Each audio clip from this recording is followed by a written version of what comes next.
శత్రువైన సాతాను గారికి దేవుడు అంటే భయంకరమైన పిచ్చ కోపం, అవునా కదా? వాడు దేవుని పైన అంత పిచ్చ కోపం ఉన్నా కూడా దేవుని పైన వాడు జయించలేడు, దేవుని పైన ఆ కోపాన్ని తీర్చుకోలేడు. కాబట్టే దేవుని పైన ఆ కోపాన్ని తీర్చుకోలేడు కాబట్టే తన పిల్లలమైన మన పైన ఆ కోపాన్ని తీర్చుకోవడానికి వాడు శత్రువైన సాతాను గాడు ప్రయత్నం చేస్తూ ఉంటాడు. అయితే వాడు ఏ విధంగా ఆ కోపాన్ని తీర్చుకుంటా ఉంటాడు అని అంటే, భార్యకి భర్త ద్వారా, భర్తకి భార్య ద్వారా, పిల్లలకు తల్లిదండ్రుల ద్వారా, తల్లిదండ్రులకు పిల్లల ద్వారా, లేకపోతే మన స్నేహితుల ద్వారా, లేకపోతే సంఘం ద్వారా, లేకపోతే దైవ సేవకుల ద్వారా, ఇలాగ ఏదో ఒక విధంగా వాడు మన పైన తన కోపాన్ని తీర్చుకోవడానికి ప్రయత్నం చేస్తూ ఉంటాడు.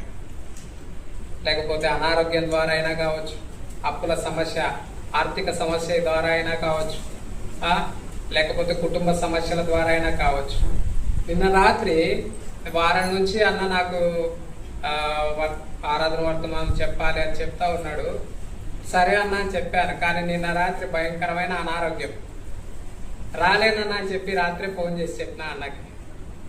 కానీ దేవుని యొక్క ప్రేమ ఏంటి అని అంటే, శత్రువైన సాతాను గాడు మనల్ని ఏదో ఒక విధంగా టార్చర్ చేయాలని, ఇబ్బంది పెట్టాలని, మనల్ని కృంగదీయాలని, బలహీనపరచాలని చూస్తూ ఉంటాడు. కానీ దేవుడు మనకు వాని యొక్క టార్చర్ నుంచి, వాని యొక్క ప్రభావం నుండి విడుదల కలిగిస్తాడు, జయాన్ని ఇస్తాడు. దేవుడు నన్ను తీసుకొని వచ్చాడు. ఈ కుర్చీ కూడా లేదు, ఈ కుర్చీ తీసుకొని వెళ్ళడానికి మా అమ్మ తాండ్రపాడికి వెళ్ళి ఈ కుర్చీని తీసుకురావడానికి వెళ్ళింది. ఈ కుర్చీని తీసుకురావడానికి వెళ్తే ఆమెను కూడా ఆటంకపరిచినాడు వాడు. బస్సులో ఇద్దరు ముగ్గురు, ఆ పాపం ఆమెని ఆ బైబుల్ బ్యాగ్ వేసుకొని బయటకు పోయిందని ఇద్దరు ముగ్గురు, ఒక ఆమె అయితే ఆడామె చెంప మీద కొట్టిందట. దేవుని పిల్లలను శత్రువైన సాతాను గాడు ఏదో ఒక విధంగా ఎక్కడో ఒక చోట ఖచ్చితంగా బలహీనపరచడానికి ప్రయత్నం చేస్తూ ఉంటాడు. ఈరోజు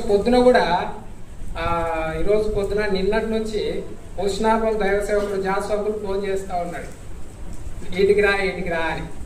అంటే ఎక్కడ వాడు మనల్ని కృంగదీయాలో, సేవకుల ద్వారా అయినా, లేకపోతే ఆ సంఘం ద్వారా అయినా, లేకపోతే కుటుంబం ద్వారా అయినా, అనారోగ్యం ద్వారా అయినా.